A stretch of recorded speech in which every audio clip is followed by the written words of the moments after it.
台南社区大厦大港分校结合在地国中小，用1年的时间筹备家族秋故事特展19正式展览。这摆除了让学生了解过去先民的开垦过程，登去采访时代甲调查族谱，落尾佫画出家己家族的故事，大家来交流分享。大港分校执行长认为，这就是营造在地文化学习的一种方式。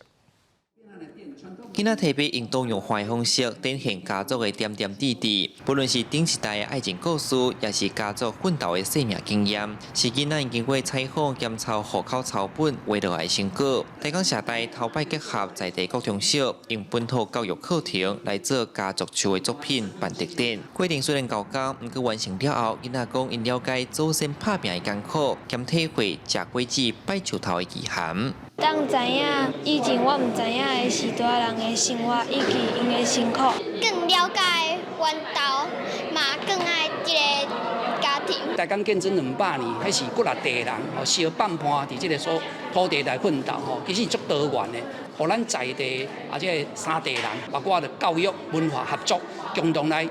共比啦吼，来做这个咱大港100年家族史的这个